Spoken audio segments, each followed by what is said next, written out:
Hello दोस्तों।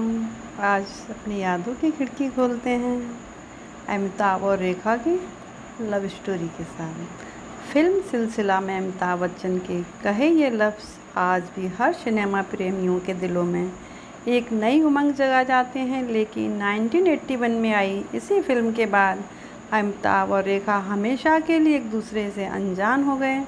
रिश्तों की अजीब उधेड़-बुन देखिए कि दो अनजाने के सेट पर शुरू हुआ इन दो अनजानों की मोहब्बत का सिलसिला फिल्म सिलसिला पर आकर रुका और फिर हमेशा हमेशा के लिए उनके दिलों में कैद होकर रह गया।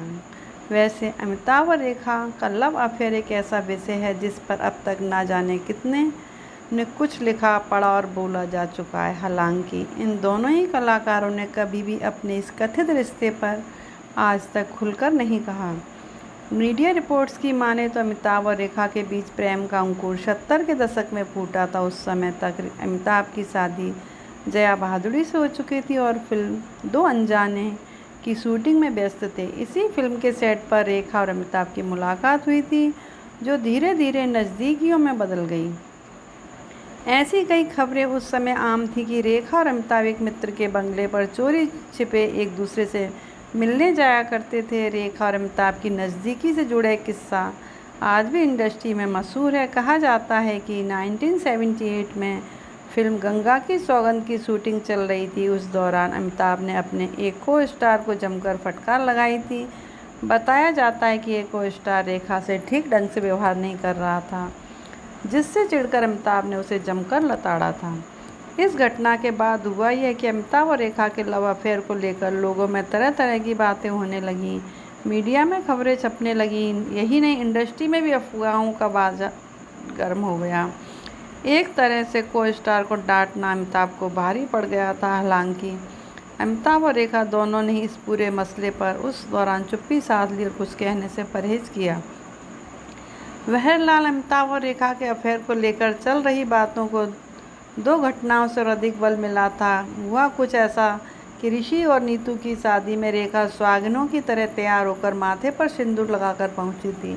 रेखा का ये रूप देख हर शख्स चकित रह गया था। सबको यही लगा था कि रेखा अपने माथे पर अमिताभ के नाम का सिंदूर लगाकर इस शादी में पहुंची है। रेखा सिर्फ यही नहीं रुकी बल्कि उस शादी में मौजूद अमिताभ से उन्होंने काफ़ी देर तक बातचीत भी की। कहते हैं इस दौरान खुद को मजबूत दिखा रही जया इतना भावुक हो गई कि वह फूट फूट कर रोने लगी।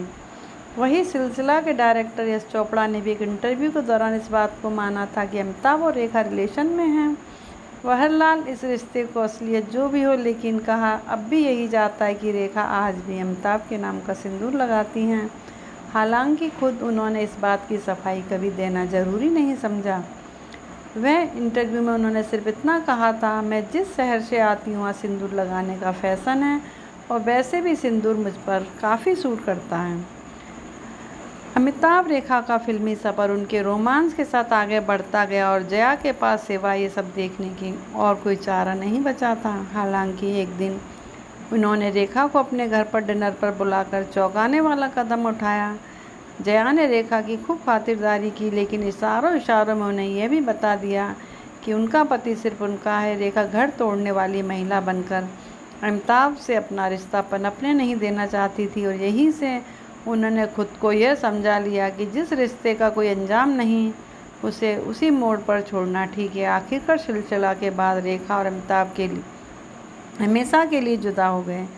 इस ब्रेकअप से उभरने में रेखा को वक्त लगा, लेकिन 1990 में उनकी ज़िंदगी में मुकेश अग्रवाल नाम के एक शख्स के रूप में वो हमसफ़र मिला, जिनके साथ उन्होंने साथ जीने मरने की कस्में खाईं। लेकिन नियति को कुछ और ही मंजूर था। शादी के 8 महीने ही बीते थे कि रेखा के दुपट्टे से लटककर मुकेश ने जान दे दी। डिप्रेशन से जूझ रहे मुकेश की मौत का जिम्मेदार भी रेखा को ठहराया गया।